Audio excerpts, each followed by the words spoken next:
Hello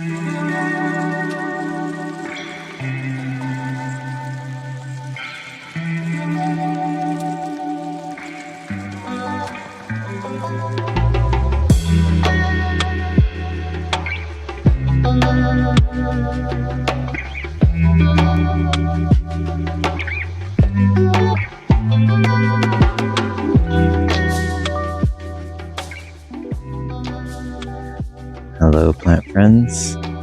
Today I wanted to talk about what it's like to have seedlings get over that 1-year hump and show you the ones that I'm leaving outside for the winter.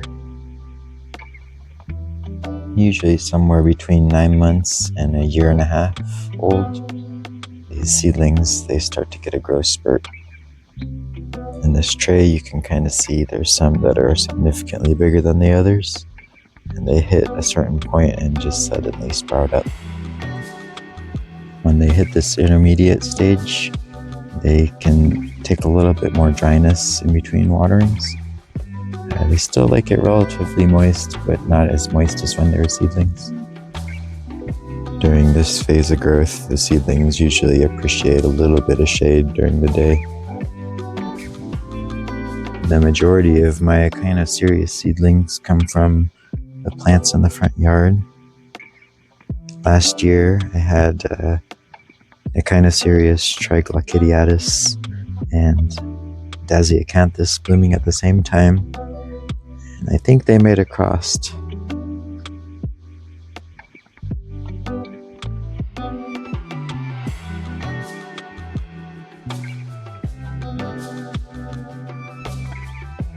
This batch here is with the dasyacanthus mother, right? And all of these came from the triglockidiatus mother. This pot spent all last winter outdoors, and it did great, so I'm hoping for similar results this year. These viridiflorus flowered for their first time in the spring. The Escobaria sneedii, and most of these died, but there's Escobaria vivipara, and Echinocereus rhizanthus. Here's some more seedlings. This whole tray here is Escobaria, so I already shown you this, but this is Escobaria sneedii, and surprisingly, it has its first bud right now. It's in November, so we'll see how that plays out. But also, next to these, they're a lot smaller, but it's Escobaria hesteri.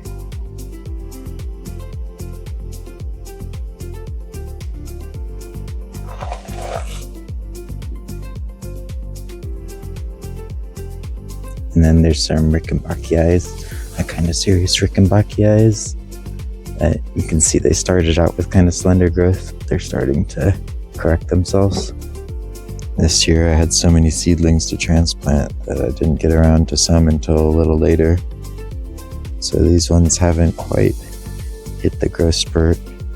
They're kind of just starting to get roots again after I transplanted them and get that momentum going again. As you can see, I had a lot of extra. And even more extra. Even more. And even more. More. And even more. I had so many that I decided to make this little box. I put 2 layers of window screen that I had scrapped. Let's see if you can see inside of there.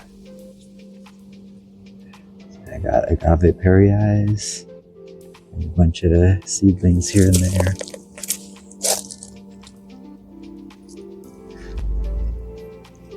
There's a seedling, a couple seedlings.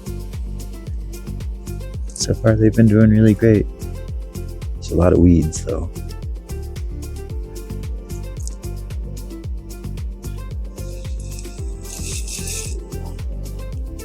Here I've got a pot of Echinomastus dasyacanthus. These grow wild in the mountains around me here in New Mexico. And they moved this genus into Echinocactus, which they're pretty different to grow from seed, in my opinion, from Echinocactus. But there's probably something to it if that's what they're doing. Anyway, I just think they're cool. This year I'm also giving Echinocereus poselgeri a try. And they're kind of young still, but I'm just going to leave them out and see how it goes. Here's one kind of enormous style Echinocereus. They're not all spineless yet, but also the spines are easy to come off on a lot of them.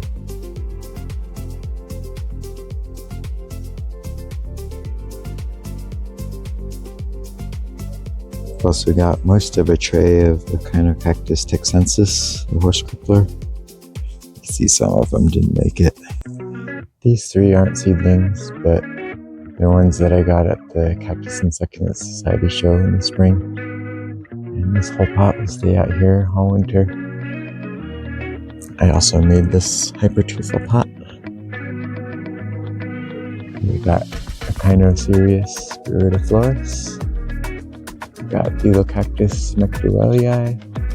We got Cephalophyllum alstonii, which actually is in bud.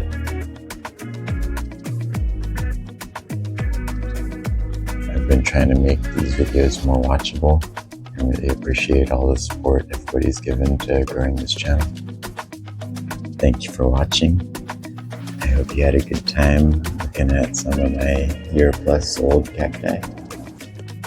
Now for the outro, I have a Thanksgiving themed time lapse for you. Enjoy.